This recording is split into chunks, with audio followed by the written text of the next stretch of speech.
Hello there. Radio 1 proudly presents in two programs the members of Queen, talking about themselves and their music. Queen as they are now were formed in February 1971 and have become one of the most successful rock acts in the world, with over 6 major albums and 10 hit singles. Well, let me introduce you now to the members of Queen. First of all, vocalist and piano player Freddie Mercury. On guitar and arranging and writing, Brian May, I'm here. on drums, And occasional vocals, Roger Taylor. Yeah. welcome Roger, and on bass and electric piano, John Deacon. right. Together they've sold over 40 million records worldwide. That's quite something. And first of all, if I can ask you, Freddie, how did it all begin? Very sort of briefly, Brian and Roger, they were in a sort of very up-tempo, raucous band called Smile, and I used to be in another band called Wreckage or something. I've Even forgotten. more up-tempo, the Even name more- like Wreckage. Even more up-tempo. And we used to be friends, I mean, you know, going to college together and sort of met up. And after sort of a couple of years of knowing each other, we just decided we'd form a band together, really. As simple as that. We thought our musical ideas would blend. Then we met John and decided to call the band Queen. Roger, can we go to the beginnings of the group? You and Freddie were working, or you had a stall right in the Kensington market. Yes, partners in crime. Partners in crime. Yes, it was really just, it was more of a sort of social centre, I think, at the time. At the time, that Queen was sort of in its formative stages, and we were going through all their traumas with trying to find somebody to manage us and find a record company, etc. We sort of slogged our way around, made some demo tapes, etc., through some friends, and then sort of hawked them round the business, as it was, and still is. Eventually sort of securing ourselves several companies who were interested. We then did a gig, I think it was at King's College, somewhere down in South London, and got a load of record companies along, and then we started to sort of try and wheel and deal a bit our way into a sort of good recording situation. How long did it take you from the time that you'd made the demo to the time that you actually got a recording contract? Felt like about 80 years, I think. It was a long time. It was about 2 years. In fact, Yeah, it was wasn't about 18 months, 2 years, yeah. There was a Brian, yes. great deal of feeling of frustration at the time. The first album was really old songs by the time it came out, as far as we were concerned. And it put us in a strange position because there were we were sort of one of the groups who came along with a show and a sort of an idea of a complete production as a stage show and everything.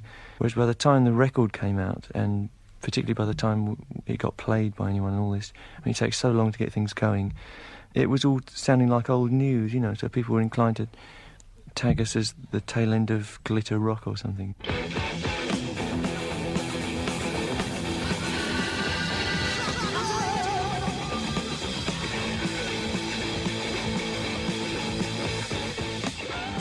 We've had a fairly sour relationship with the music press, as it's called in this country. You don't like the music press, I understand. No, to be perfectly honest, no. But from the very sort of beginning, I think, as far as the musical press are concerned, I mean, they like, I mean, even now, they like to sort of put sort of up-and-coming bands into a sort of particular bag for what they think. And I think we sort of just rebelled. I mean, we wanted to sort of do what we thought was right and not sort of go along with what they were saying. And I think since the very early stages, there's always been this sort of fracas between... Yes, it started between from the two day bands. one with Day the one. release of our first album. Plus the fact that before our first actual release, we were virtually totally unheard of, and then suddenly we were not particularly famous, but heard of at least. And they always like to think they've got one up on you, and they always like to think they've predicted something. you Yes. know. And then all of a sudden there we were, and we were playing to quite a lot of people. And it took people rather by surprise, I think. Was this style, though, that you had created, was that thought out from the outset, or did it just evolve as time went by? There were certain kind of ideals which we had in our heads, definitely certain patterns that we wanted to try and live up to. And I think, to put it crudely, we started off thinking that we wanted to be a kind of heavy group, but with good melodies and with good harmonies. And the other things grew out of that. And the first album was really just putting down what we did on stage at the time. It was quick into the studios and quick out. Even at that time, lots of big ideas about what we could do in the studio if we were let loose for a proper time in the studio. But we saved all that up to Queen 2, the second album. But a lot of the Queen 2 stuff was written at the time we made the first album. OK, well, let's take some music now from Queen 1. The first track we're going to play is like your first single, taken at Queen 1, Keep Yourself Alive. Take you on your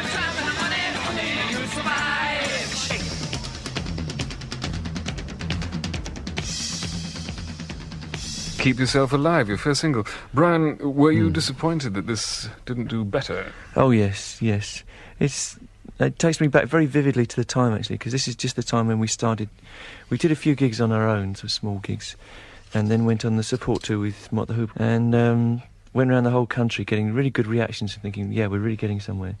And yet all the time we were watching the single and the album and nothing appeared anywhere in the charts, And it just seemed like an impossible wall. We thought, how is it done? We couldn't get the single played on the radio at all, hardly. Well, there's a couple of people that played it, but it didn't get any sort of power play. But there's no doubt that the beginning is the worst. You have no track record, you have no reputation. John, can I come to you now? We haven't heard you from you, I'm sorry. You got a degree in electronics. Did this mean that the group all came to you and asked you questions when they had complicated bits of machinery to look at? Not particularly. I used to help a little out in the early days. When we, basically when we started out, there was just the four of us and one guy, our roadie John Harris, who's been with us right from the beginning. And between me and him, we used to do a lot in the early days. But now we have quite a larger crew of about 20 who look after it all for us. Well, being in a 32-track studio with all the marvellous space-age electronics all around, do you find it difficult to sort of keep your hands off little buttons and say, what's this, what's that? Well, we do. We all of us try to learn what the studio does. Because it helps to get the sounds and the ideas and to do what you want. And we've all taken interest in what it is possible to do in a studio, technically. Because I think if a musician doesn't understand that, it limits, the ideas that they can actually put down on tape. Now, you were playing bass, yes. First of all, with Roger? No, I basically I came down to London to university, and I was here for about 2 years. I wasn't playing at all. I used to play before I came to university in sort of groups at school and things like that, and then I gave it up when I came down. And after I was here for about 2 years, I bumped into, I think it was Roger and Brian somewhere, wasn't I? Yeah. And I heard, just socially, because they happened to be at different colleges around the same area in London, and I heard they were looking for a bass player. So I said I was interested, and went along for an audition, really. And it happened like that. I think you've been together for about 6 months previously, haven't you? I think longer, actually. Yeah. Oh, you mean Queen? That's Yeah. Queen, actually, Queen with the had, name yeah. Queen. Queen. No, Going through about 3 yeah. bass players a week at the time. Yeah, And we eventually found John. yeah. Anyway, I seemed to fit in, and, Did you immediately agree on the kind of music you wanted to play? Yeah. Well, I don't know. They were already formed. To me, they had they had all the musical ideas then of what they were trying to do, and I just, and I basically, just fitted in really at that time. He's very modest. Yeah. Well, my development came later. It took me a few years to settle in. Well, John, now it's your personal choice. What would you like to play Yes, now? I'd chosen a track by Marvin Gaye. Heard it through the grapevine. I like a lot of these American sort of Tamla things, but for the bass players, some of the bass players are very nice. Love it. And it's a nice atmospheric song. Okay, here it is. Marvin Gaye, Heard It Through the Grapevine. I bet you're wondering how I do. I'm choking hands to make me blue with some of the kind you flew before, and I'm just about to lose my mind, honey, well. John, you are a family man. Am I right in... Sort of correct, yes. Yes. I have one little boy, yes. Yes, right. No. Do you find it difficult touring in the States and being away from family? It can be a strain, yeah. I try and make the two work together, which can be difficult, but I try and fit it in. How does he react to Daddy being a big star? Well, I don't know. He can't talk yet. How do you think he will react? I don't know. I'll see then. He's just starting to talk now, actually. So I'll find out what he's been thinking. John is also the business brain of the group. He's a business brain. I tend to look into that a bit. Yeah, something like that.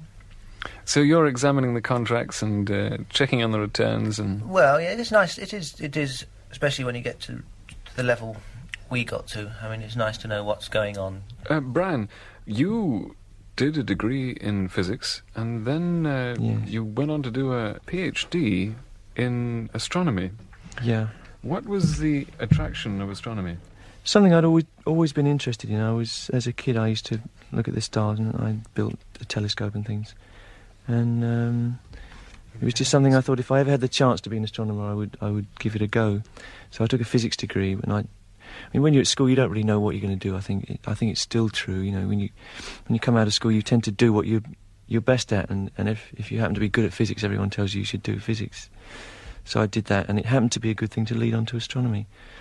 So I did some research in astronomy after I got the degree.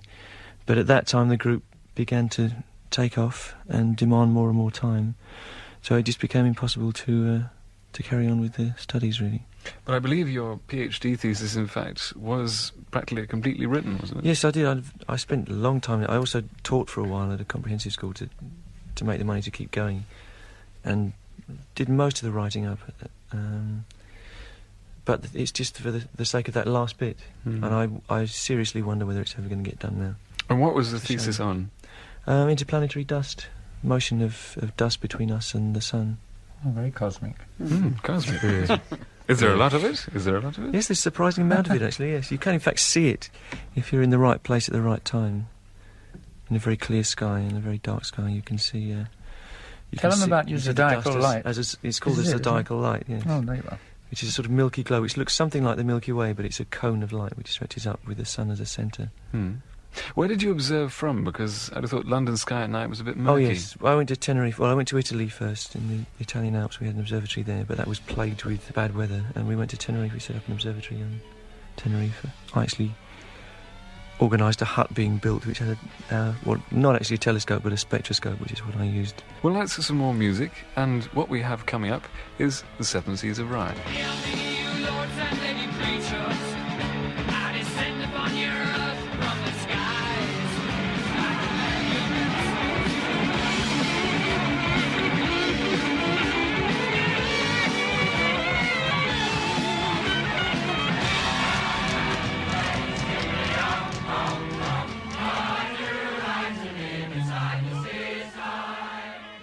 I do like to be beside the seaside. Well, that was the single that broke you, the Seven Seas of Rhye, that began it all. Roger, why was there a little bit of Seven Seas of Rhye on Queen 1 and then repeated on Queen 2? Well, I think Freddie had half written the song, and we thought it was a nice sort of tail out to the first album. I think we had the idea of starting the second album with the song. With the finished With the song, finished song, yeah. So it would sort of lead in nicely. In fact, we ended the second album with this song, and it had changed a little by then. And we released it as a single because we thought it was fairly strong. Freddie, if I could come to you as the man what wrote it, the lyrics, what does it mean? Oh, God, you should never ask me that. They're basically... my sort of lyrics are sort of basically for people's interpretations, really. I mean, I think it's... I've forgotten what they're all about. What were the Seven Seas of Rhye? It's really fictitious. I know it's like sort of bowing out, it's an easy way out, but that's basically what it is. It's just a figment of your imagination. Really. You have a rather a surrealistic approach. Is that the right word, could I say, to your lyrics? Good sort of an imaginative approach, yes. I suppose you Imaginative, could. yes. No, but I mean, it's an easy way out. There's a Covers such a lot of area. It really depends on what kind of song, really. I think at that time I was learning about a lot of things, about actual song structure, and as far as lyrics are concerned, they're very difficult as far as I'm concerned. I find them quite a task, and my strongest point is sort of like, say, melody content, and I basically sort of concentrate on that first, the melody and the song structure, and then the lyrics come afterwards, actually. Are you influenced by Salvador Dali? Not really. I sort of admire him, yes. It's not as involved as that. I don't sort of take things like paintings too literally. The only time I did do that was in a song called Fairy Fella's Masterstroke, where I actually sort of I was thoroughly inspired by a painting by Richard Dadd, which is in the Tate Gallery. And I thought that sort of... did a lot of research on it, and it sort of inspired me to write a song about the painting, depicting what I thought I saw in it. What did you discover in your research about this painting? It's just because, I mean, I've come through art college and things like that. I basically liked the sort of artist, and I sort of liked the painting, and I thought I'd like to sort of write a song about it. But we're going to play this track, so... It's on Queen 2.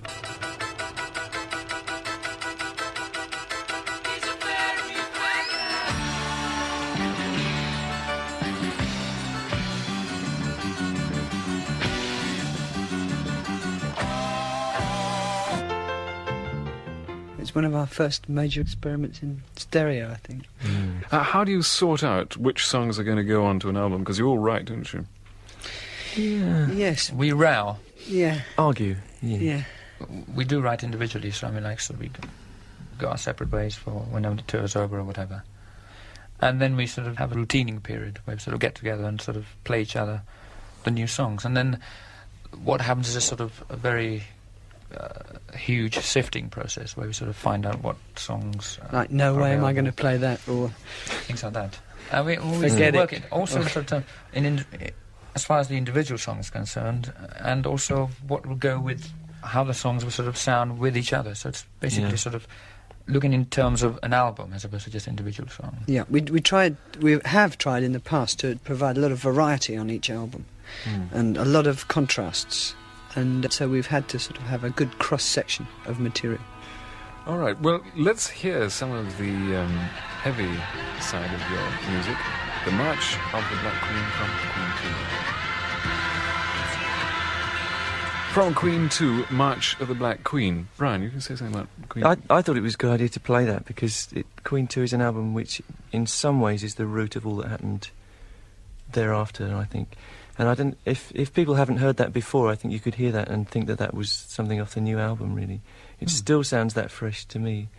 And there are a lot of things that you can hear, that all the sort of texture work was there, and the intricate harmonies, the guitar harmonies and stuff, sort of the precursor of Bohemian Rhapsody in many ways. So I think that was a very important album for us. It was also the first one which came into the charts. How long did March of the Black Queen take you to record? The tape went transparent. Yeah, Genuinely. Yeah. Those were the days of 16-track studios, and I think, wasn't it? That Yes, done? it was We 16-track. You have now 24 and 32-track. But I mean, as we did so many overdubs, I mean, on 16-track, it was like we just kept piling it on, and it was like, that's what Roger means when the tape went transparent, because it just couldn't take anymore. I think it snapped in about 2 places. It'd gone over the head so many times, and overdubbing. The oxide had worn off. It was a big step for us at the time, certainly, because no one was really doing that kind of thing in those days. In fact, when this album came out, we were doing our own first headlining tour after supporting Mott the Hoople and gaining an enormous amount of live experience and a large following, really, for a relatively new band. Well, then, Roger, you went on to support Mott the Hoople in the States, right? Yeah, it seemed a logical step because it had worked so well, and we got on with them very well personally as well, which doesn't always happen on tours, you know. It's always good if the bands that are touring together do get on well. And so we really took the logical step and went to America with them as well. And we did learn quite a lot of them. They were a really good live band. Excellent live band, yeah. We had a very good American tour, up to the point when Brian got hepatitis and collapsed, and we had to come home, at which point things looked very black. Well, then you did an extraordinary thing. Having supported once in England and having supported once in the States, you then went to headline straight away in England, and then you went to headline straight away in the States. It was quite rare then, yeah, because we did go to sort of playing the Rainbow by ourselves in one sort of step. We did take a lot of risks, actually. I think most of them paid off. I think, Yeah, most of them. In the States, you got yourselves an American manager. Well, we already had him, in fact. He was taken on by... But it helped us for when we went to America. He was taken on by Trident, which is the company which we were signed to at the time, a sort of production deal. And I think he helped in many ways with our introduction to America, being a Yank, you know. He was from California. Basically, I think we'd signed all the deals, I mean, the recording deals and the publishing deals. So, in effect, we were signed to Trident, and at a later stage, Jack Nelson, who's the person we're talking about, came in to sort of look after the management side of things. So he was brought in at a later stage. Yeah, Sure, we Brian. should make it a little clear. When we came to the point of signing record contracts, there was a few record companies who were interested, but instead of doing that, we signed to a production company, and the deal is that you record for them, and they then do a deal with the record company. So you have a kind of middleman, and Trident with this middleman. At the time, it seems a good idea because an established company, a fairly high-power established company, seems more able to deal with the fairly high-powered record companies than the mere novice, humble musicians. £20 a week musicians. There is a huge basic drawback in the fact that your manager is then your record company, and you don't have anyone who can represent you to the record company.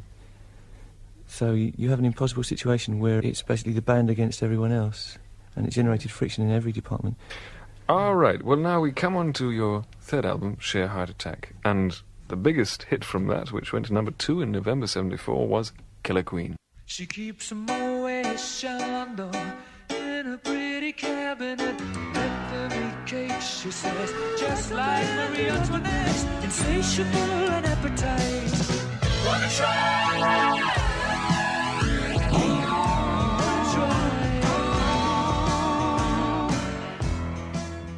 Was this written about a lovely lady of your acquaintance then?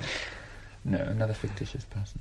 I mean, there's wonderful lyrics, and there's dynamite with a laser beam, guaranteed to blow your mind. Gunpowder, gelatine, I mean, marvellous stuff. But we're not going to get any clues. This society... I think if I was to sort of Dragonite. analyse every verse, it would be very boring for the listeners, and it might sort of shatter a few illusions that others sort of kept it. It's one that sticks in the mind, so anyway, it's very obvious that you're a painstakingly thorough, very methodical group. I mean, you're a perfectionist. God, that sounds really boring, doesn't it? No, but I mean, I think it's much to be admired, the fact that you go into every facet of production, not only just the music, you see it right down to the last dot, as we were talking about earlier. Yeah, we always thought that was essential, not only in the production, but in every detail that we're We learned involved through in. hard experience, really. Yeah, I mean, right down to the last bit of print on the record cover and the way it's cut on the album, which is crucial, right down to the way the tours are set up. Everything we try to keep control of. Because where And there's it's a lot not of, easy. there's so much money involved these days. I mean, it's sort of almost sordid to talk about the amounts of money, but they are involved, and people are very clever, and nothing corrupts like large sums of money. And so we do have to be very careful. Let's go on to another track from Sheer Heart Attack. It's Bring Back That Leroy Brown.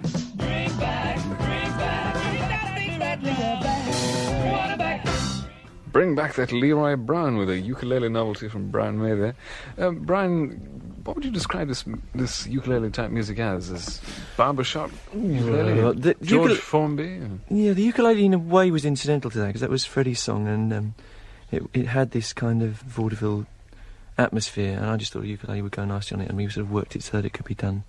And I managed to fiddle a little ukulele solo. You, in fact, learnt on a ukulele, right?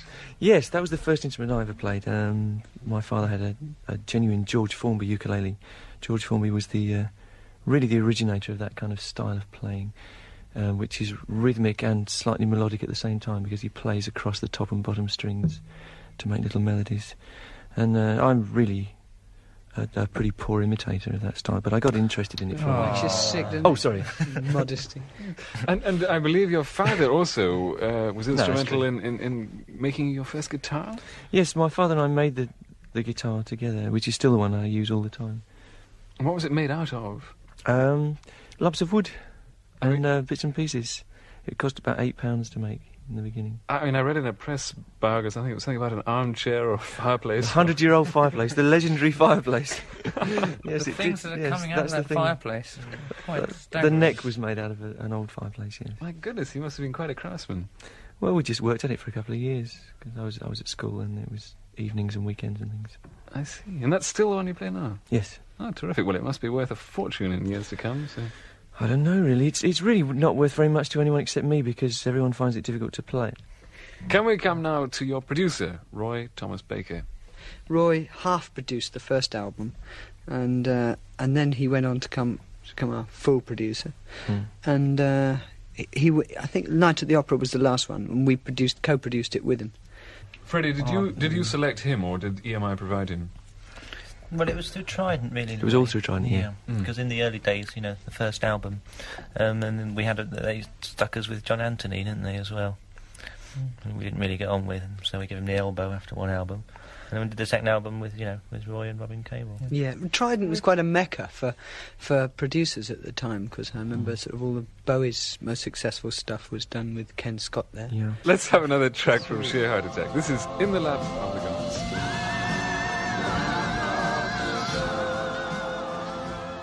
In the Lap of the Gods. The Beach Boys meet Wagner. Or something like that, anyway. Freddie, was this a sort of pre-runner to Bohemian Rhapsody? It has that sort of operatic feel to I it. suppose it could be put across that way, yes. I was sort of learning a lot on Sheer Heart Attack. We sort of doing a lot of things that was to come in future albums, or was to sort of be used on the future albums. And songs like that, yes, I suppose working out the kind of harmonies and things and the song structure did help a lot in, say, something like Bohemian Rhapsody. It's true. Somebody said this was something like Cecil B. DeMille meets Walt Disney or something, which is more to the point than, say, the Beach Boys. Wagner meets the Beach Boys, yes. Well, now, talking about Cecil B. DeMille, can we come to your colossal stage productions with Oh, yes, and that's crowns of course. appearing everywhere, thunder flashes all over the stage, and you leaping about, bringing ballet to the masses, I believe a quote was. Oh, I mean, if you're referring to sort of a certain article about all that, that's meant to be taken tongue-in-cheek. But I mean, it's just that at this point in time, that's something that sort of interests me. And I'm just trying to incorporate it in the stage act. Nothing more, really. And it's basically to enhance the music we play. I mean, if it wasn't working, then I wouldn't do it. And it's also a phase that I'm going through. And I like the Nijinsky costume. The people who come to the show seem to really enjoy them, because you must aim for maximum effect, which we do. I mean, both orally and visually. However, some sort of people don't seem to like this, the so-called purists or whatever, and they think it's techno flash rock or something I've heard it called. But basically, we're just trying to put over the music and the visual aspect as effectively as we can to as many people as we can. Do you carry your own lighting crew all over the world? Yes. So it's the same one that was at Earl's Court that was in the States, right? Yes. Yes, it has to be, because the coordination required is quite unbelievable. And the same for the sound setup.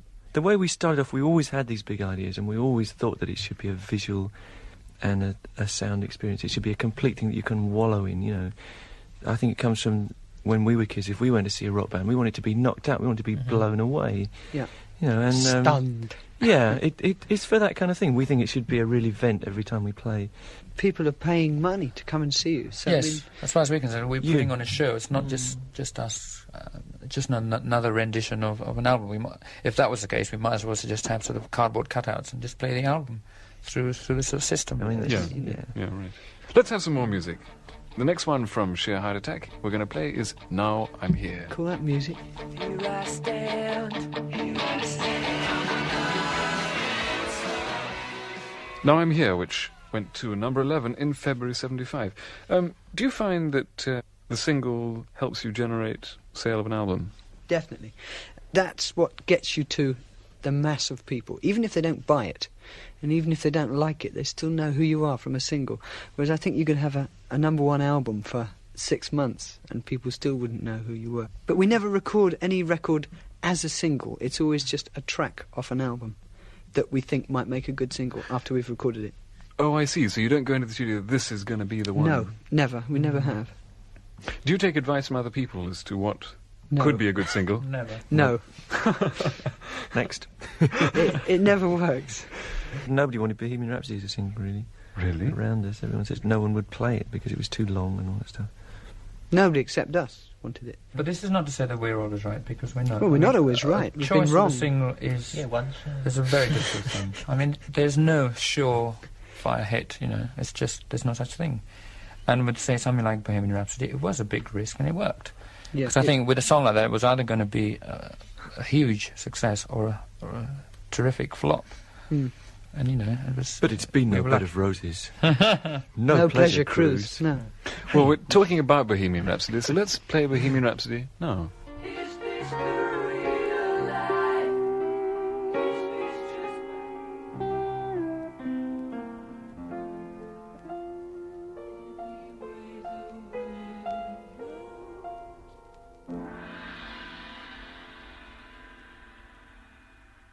Bohemian Rhapsody. This was, for me, so amazing because it was such a departure from anything else that was in the charts in 75. In November it got to number 1 and stayed there for 9 weeks, I think, didn't it? Amazing. Something like that, yeah. Terrific amount of time. Anyway, yonks and yonks, and it was fabulous. Freddie, can you tell us a bit about how you recorded Bohemian Rhapsody, the actual technical side of it? You want a few trade secrets. It was quite a mammoth task because it was basically done in three definite sections and just pieced together.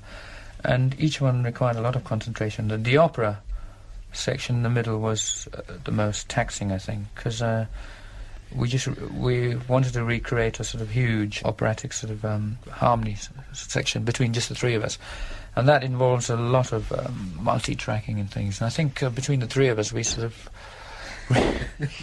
we recreated a sort of 160 to 200 piece Something like choir that, yeah. effect between just the three of us, as Brian, Roger and myself. There's a tremendous range just of singing it. harmonies, Yes. and it involves doing it again and again and again and again to make it sound bigger and bigger and bigger. Can you think how many times to get that number of people?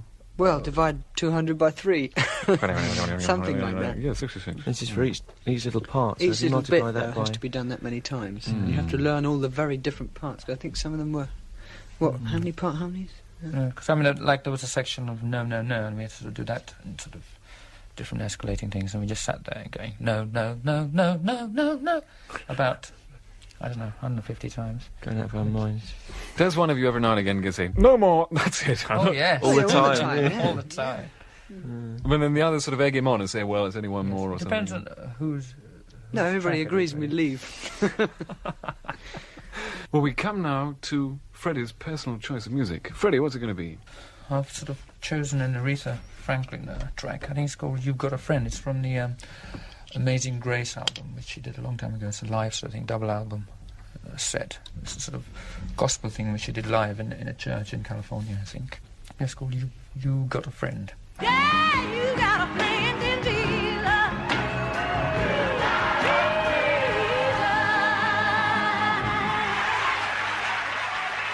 Freddie Mercury's choice there from Aretha Franklin. Radio 1 presents the second part of Queen. In the first programme, we covered the musical development of Queen from their first album right up to their chart-topping single Bohemian Rhapsody. And in this second programme, we'll be talking again to Queen about their music. We'll be playing tracks from A Night at the Opera, Day at the Races and News of the World. First of all then, let's go to Queen's drummer, Roger Taylor. I've noted down here, Roger, that when you're not playing or recording with Queen, you're quite interested in motor racing and in cars. Well, more cars, really. I'm not that up on motor racing. I have auto sport every week. But I mean, really, this is a full-time job. It keeps us so busy. I would never get time to go to any races or anything. I just like cars. They're rather nice. But you have driven, haven't you? Around Oh, the track. only once, yeah. It was a very minor thing, really. But it gives you a taste, you know. You're not thinking of taking on Noel Edmonds down at Brian's Hatch or something? Oh, good God, I'd thrash him. Hear that, Noel? Right. Before we got in the car. Yeah, that's even before he got in. Anyway, that's our natural cue to I'm in Love with My Car by Roger Taylor.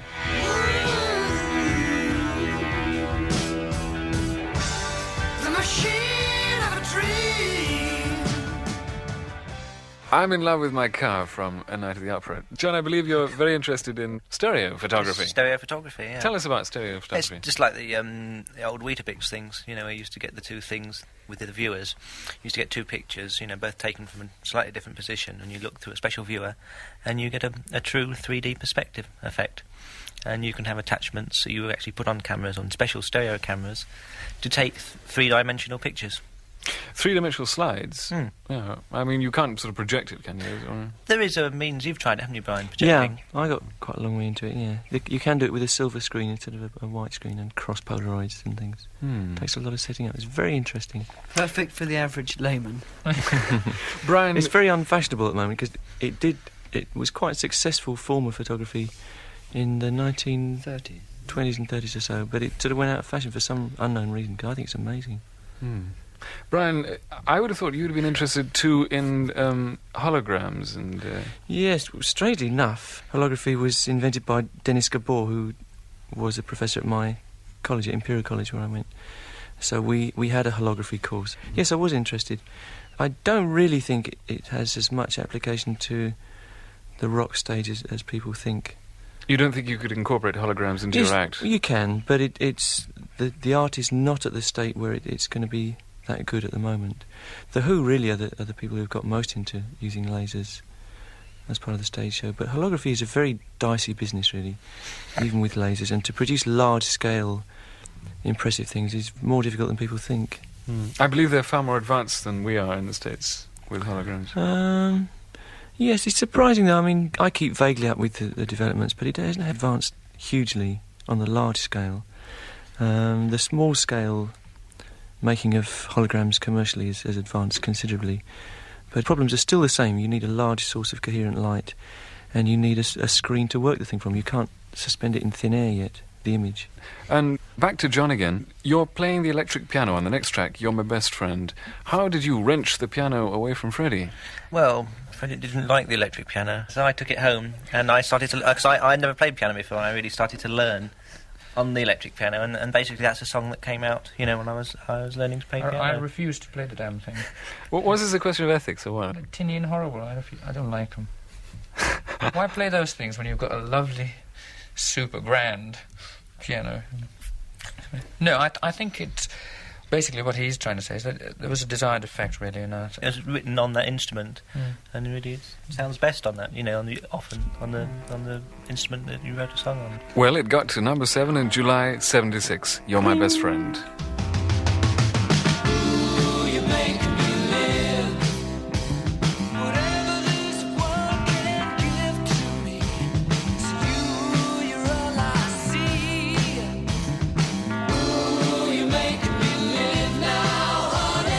You're My Best Friend, with John fingering away like fury on electric piano.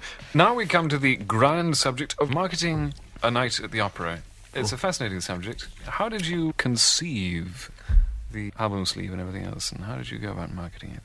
Well, the sleeve had a sort of crest on it, didn't it? That's right. And now you've designed that, right? Well, it was an adaptation of an earlier crest that I did. It was done by David Costa, who sort of, worked in conjunction with us, and we made sure that it's what we wanted. Since then, I mean, as far as, say, marketing is concerned, it's a huge process. I mean, it covers such a wide area. Yeah, it's like we said before, we should sort of work on the album material, and then we choose a single. In this case, and Night at the Opera case, it happened to be Bohemian Rhapsody, and with that we made a film, which helped us a lot. I mean, we did it with Bruce Gowers. Yeah, we made a film. A promotional in film. rather short time, actually. We were, just before we went out to tour in England, when Bohemian Rhapsody was released, we were rehearsing up at Elstree, wasn't it? Yeah, and they just came in one night with a video truck, one or two little bits, and we did it in about 4 hours, didn't we? Yes. And The film opened up a new avenue for us, because the film was used all around the world and worked very successfully. I mean, it didn't only just get the record across, it got Queen across, both visually and sort of orally. And now it's really a part of the accepted pattern of marketing a single for any major, or in fact even a new band these days, or artist, to make the record, and they bring out the record, but they always have the film with the record. In fact, you can sell that film around the whole world and literally promote your records with it without actually being there. I think ABBA have turned that into great advantage, yes. John, how deeply do you involve yourselves with the marketing? We involve ourselves artistically with the product, basically. I mean, obviously the album, the cover, and the film. We were very much involved with that. But as far as the actual sort of marketing, I mean, a lot is up to the record company, you know. As long as they don't do anything that is grossly in bad taste, you know, and we like to keep an eye on what they're doing. Have you ever had a nasty shock, something you weren't expecting? Oh, yes. Especially now. There have been a So few many, things, I mean, yeah. we get posters. Yeah, there's been some really bad things. There was one particular example in America we were very upset about, where they put out Liar as a second single, and when we heard it, we discovered that they'd chopped a good 60% of it out, just in a pretty random way, not even done the edits very well, and that was being put out as a single in America, and of course it was a flop. And we've always tried to fight for complete artistic control throughout the world. The normal thing is to send your copies of the master tapes when you finish the album to various countries, and they cut it. Now, in cutting a record, which is actually physically putting it on the disc, there's a huge amount you can do with it, and you can completely ruin a record which has been taken months to produce. And we've got some of the cuts back from countries that we didn't know about, and they've been horrific. It's funny, the first album in America was an interesting example, because they put it all through a very vicious limiter, which means that everything comes up to the same level and everything pumps. They call it pumping. So if you have a continuous note and a drum beat on top, and the continuous note goes up and down around the drum beat. And in fact, that improved some tracks, or made them... It's very strange. It gave them a particular we really knew a sound. lot about the studio then. It gave them a particular sound on American FM radio, which we discovered when we went there, that it did get us across very well. And we actually used that on subsequent albums. It's very strange how things can happen.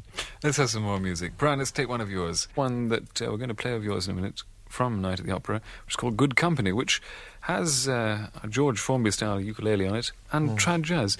Were you interested a lot in trad jazz? I can remember the trad jazz boom, and I was very keen on a group called the Temperance Seven, who did in fact a sort of revival of the 20s arrangements for a jazz band. And that's the kind of thing I was going after on this track.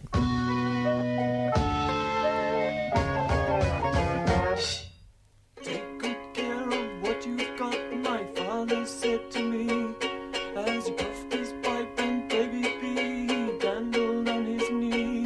Don't fool with fools who'll turn away, keep all good company. Well, Brian, now we come to your personal record choice, and I believe instead of just having one, you're going to have half of one and half of another. Yes, I'm very greedy. Well, tell us what they're going to be. Okay, this is going to bring us on to Jimi Hendrix, who I'm sure we can talk a lot about.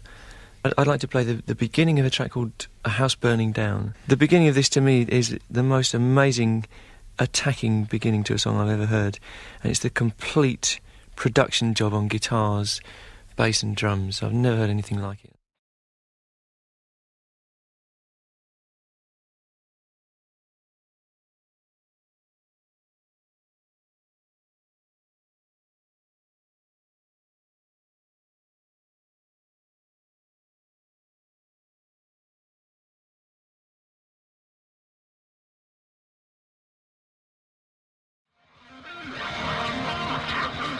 And the other track is And Your Bird Can Sing, which is, I think, is just something that's very simple and very beautiful that the Beatles did. There's a lot of Beatles in us, I think. A lot of influence there, whether it's conscious or unconscious. And that was one of the things which I liked. A very simple song, very well done. And also, a little bit of double tracking from George Harrison. I assume it's George, playing the little figures that go around the vocals. And that was an inspiration as well, because one of my dreams was to be able to do multi-tracking guitar on records. At that time, it was unheard of to do double tracking. I could name about 3 instances to do proper harmony work with a rock-sounding guitar. Yeah. And George Harrison was quite a pioneer, because he had a go.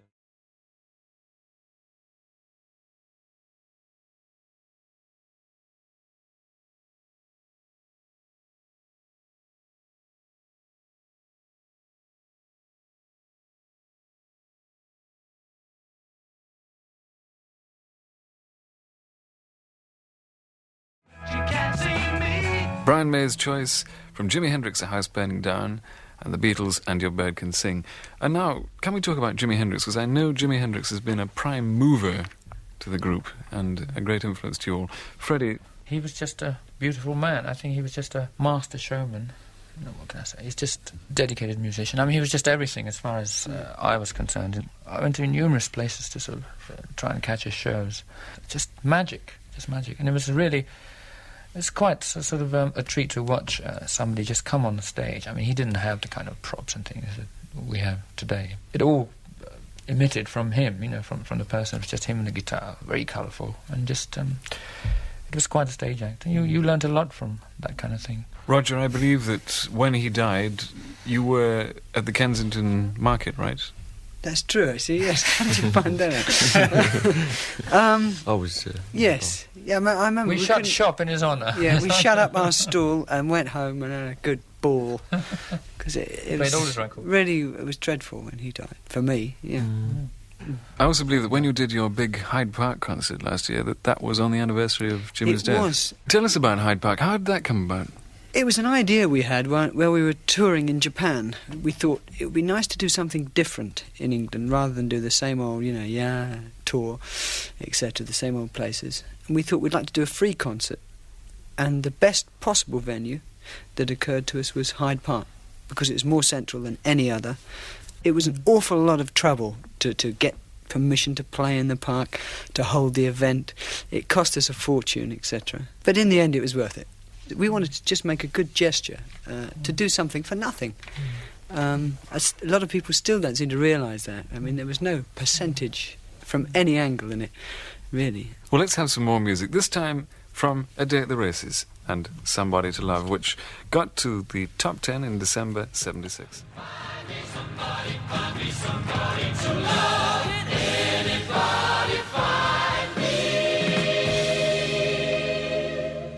Somebody to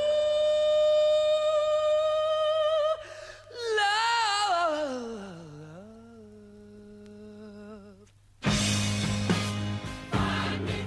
Somebody to Love, with a very gospel-sounding choir. Freddie, was that choir built up in the same way as you did on Bohemian Rhapsody? In a way, yes. I mean, we had the same three people singing on the big choir sections, but I think it had a different kind of technical approach, because, I mean, it was a sort of gospel way of singing, which I think was different to us.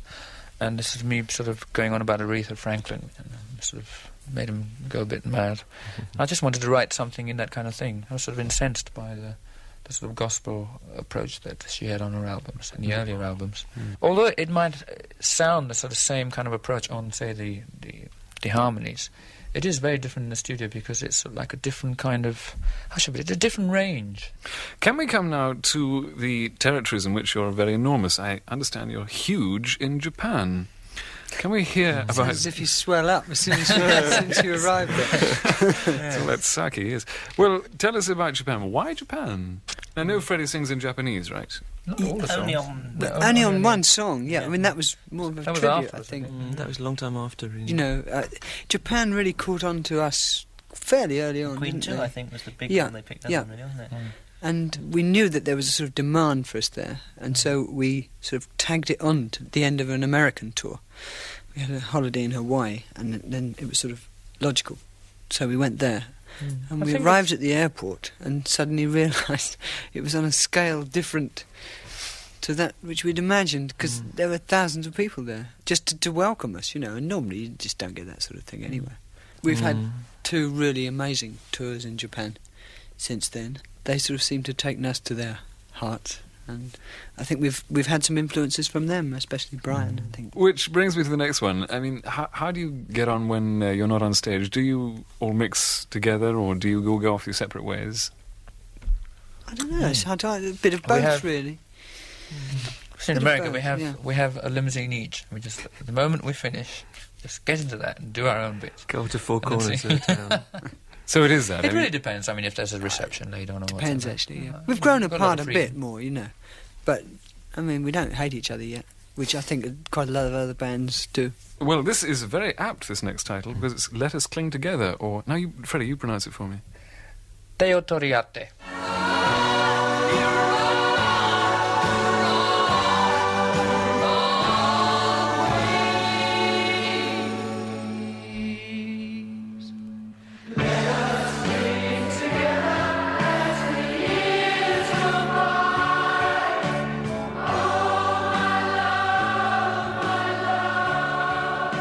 Teo Toriati. Brian, this is a They very tell me. reflective, quiet song, which contrasts rather with the next song, which is Tie Your Mother Down. How can we get 2 such opposite songs on the same album? I don't know. We do tend to be attracted by opposites, if that's the right way of putting it. We tend to, if we go a long way in a particular direction, we tend to like to go equally far in the opposite direction. I think we still feel that we're kind of doing our apprenticeship in that we can try out anything that comes into our heads. If a song comes along and suggests a certain approach, you've written down reflective approach here, okay, then we'll follow that to its extreme. And at the same time, if another song comes up which is the heavy kind of stuff, then we'll follow that to its extreme. And I think that's one of our strong points internally. We're not scared of trying out different ideas, you know. I think one of the things that we really steer clear of is trying to sort of repeat the same formula. The old thing of light and shade, really, It keeps the interest which there. all the best rock bands have had on stage. I mean, the rock bands which have the most impact are the people who can do a slow song and then flatten the whole place with a complete devastating, contrast. yeah. That's what gets me, anyway. If somebody comes on stage and blasts 12-bar blues all night, then there comes a point, I think, where it sags in the middle. Although I love it. I mean, I love hard rock well played, and I think it's the hardest thing to do. in some ways. But the way to do it is not to sort of rock and roll all night, as far as I'm concerned. It's to do everything in its right place. Well, let's have Tie Your Mother Down.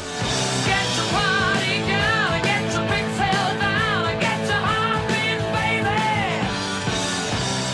baby. Tie Your Mother Down from A Day at the Races. Can we talk about your manager, John Reid, at the moment? He also manages Elton John, doesn't he? Yes, he does. He's very successful. Good manager. Well, I think good management is pretty vital. Yeah. It is. Certainly In fact, is. it's You need- totally you need- vital. Especially, say, for a band that's sort of starting up. I mean, they need the guidance and things. So good managers. it's And you need definitely somebody vital. to take at least some of the worries away that aren't to do with the music away from you. But we're a very difficult group to manage. We demand a lot. Let us progress on this one. Now, there have been incorrect newspaper reports, I believe, that you were about to decamp for the States because Yeah. of tax reasons. Roger, can we go on that one? How did that occur? Well, it was basically, it must have been something that I said. But it was... It was certainly... it was taken completely wrongly, whatever it was I said. I certainly didn't say we were going off to America tomorrow, which was how the article came out. It's something that we might do in the future, but definitely in the future. Certainly not tomorrow, or even next month, or the month after. But we are going to America for a tour. Yes, we're going for We a are doing tour, a tour. but we're not leaving England yet. I see, but they took it as though you were... Becoming tax exiles, really. Becoming tax exiles, that was how it's written up, yes. It said really we're going was. to live abroad, yeah. What I gathered from what it said, I mean, you often you do an interview, which is why we've learnt not to do many, and you sort of read it back and you think, good God, was I there? And Really? people just sort of tend to turn things round to say what they really want to say, whether it be the politics of one particular newspaper. The article will sound as they want to sound it, or the editor wants it to sound, as opposed to the interviewee.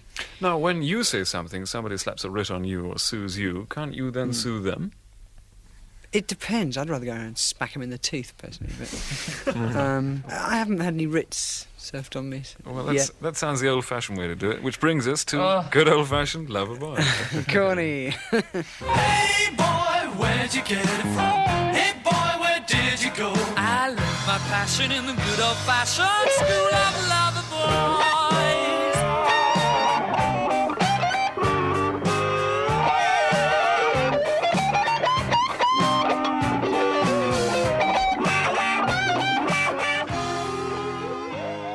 There were 4 songs on the EP, but it was priced at the price of a single, I believe. Why was Yes. this? We just wanted to give something that was sort of quite good value, and that was a good sort of sample of one track from the last 4 albums, I think. When did the top 20? June 77, so was it for the Jubilee? Was this a special... Not really, I don't think. I think it was. We wanted something released to coincide with the tour that we were doing at the time, and as we didn't have any new product, because I mean, the way we did it this time was we did a tour, and then we were going to go in the studio and do the new album, which is news in the world. Roger, we now come to you and your Ah. personal choice here. Yeah, it's very hard to choose one record. All I could think of was a record that really excited me at the time, and it's a record by one of the best bands ever, I think, and still are, the Who. Very exciting. It's their second hit single, and it, as far as production in those days is concerned, it's the most over-the-top record I've ever heard. It had the first use of feedback that I can remember, I think, on record. It's called Anyway, Anyhow, Anywhere. I can go anyway without you. I can live anyhow. I can go anywhere for something new. Anyway, anyhow, without you. Anyhow, Anyway, Anywhere from The Who. Your fan club is one of the biggest fan clubs in the world, with about 45,000 people. And I believe you do a very nice thing that you send them little personal letters that are then photocopied. Like Brian. Yeah, we try and keep in contact. We think it's very important to keep that sort of two-way thing going. It's not the easiest thing to run. There's a lot of pitfalls in running fan clubs. You can become too detached, or you can become too involved and not get any of your actual work done. So you have to... I think it's important that we are kept in touch with all the reaction, and the girls that work for us in the fan club and a guy now who's doing the organisational side really make sure that there is this two-way communication all the time. We try and keep the fan club as an information service. That was what it was started off with, rather than as a promotion vehicle, because I think many fan clubs become tainted with that. If you start using it purely as a selling device, the whole thing becomes horrible. Roger, in the last week of August, you put out your own personal single, which was called I Want to Testify, which you sang and you played every instrument on the single. Tell us about this. It's not a particularly big deal. It was just something, we came back from America and there's a sort of slack period and I was a bit sort of bored. I had nothing to do. And I just went into the studio with our engineer, Mike Stone, and did an old song by the Parliaments. I've got a version, an a cappella version. I just sort of heavied it up a bit and did it all by myself, just really as an experiment and a bit of fun. However, I found the experiment was slightly more expensive than anticipated. And a lot of people seemed to quite like it, so it was sort of eventually came out as a single.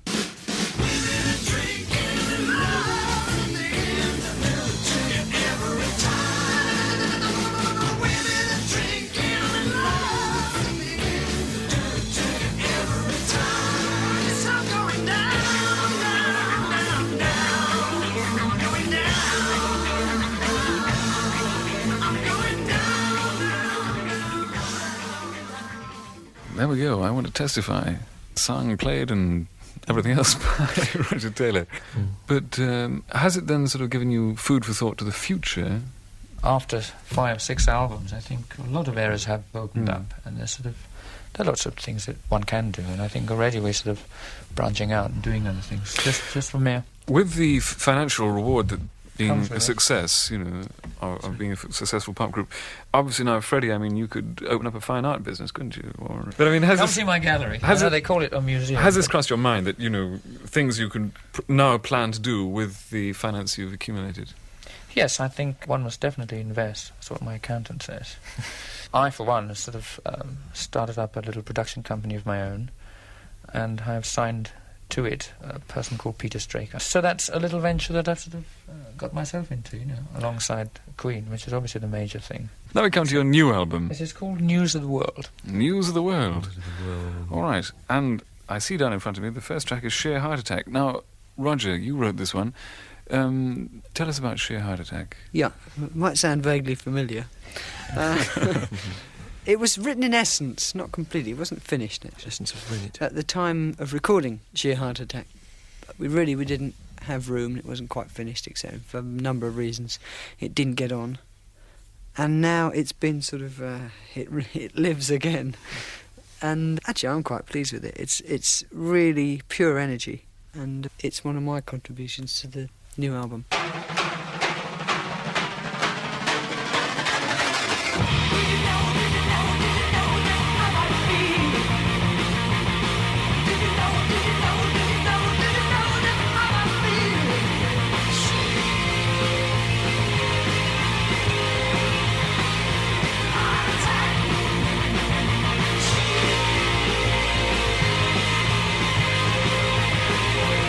Sheer Heart Attack. Now we come to John Deacon's song, Spread Your Wings. John, we haven't heard from you in a long time.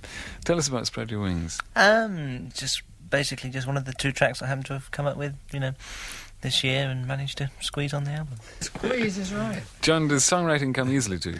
No, it's quite difficult actually. It's just getting a little bit better as time goes on. You know, I only started really the Sheer Heart Attack album. I had a little track called Misfire, but Best Friend was the real sort of first proper length song I wrote really.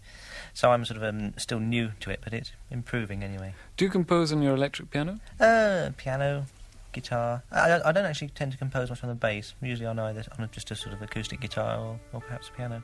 Spread Your Wings from John Deacon.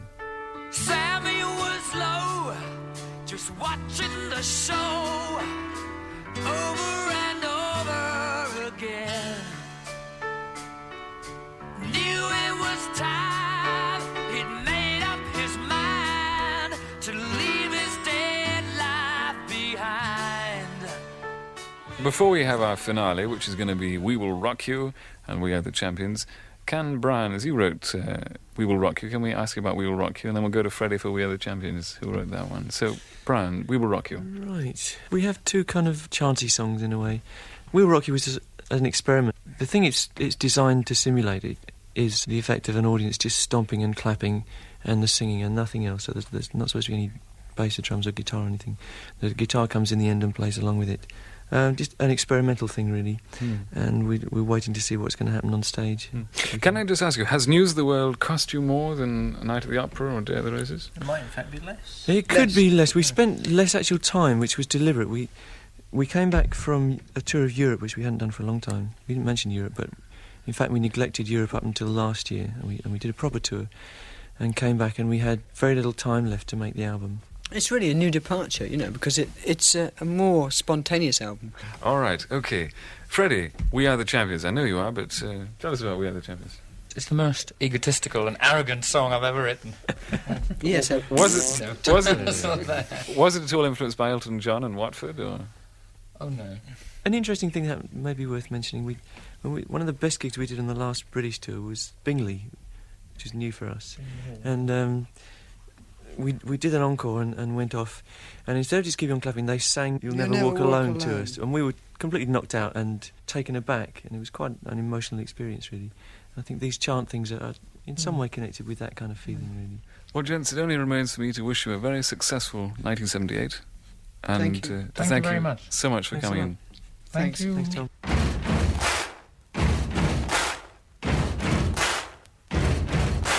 Buddy, you're a boy, make a big noise playing in the street. Gonna be a big man someday. You got mud on your face, you big disgrace.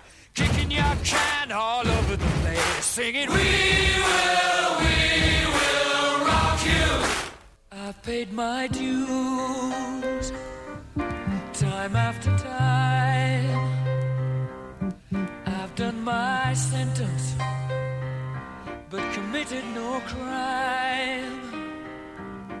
And bad mistakes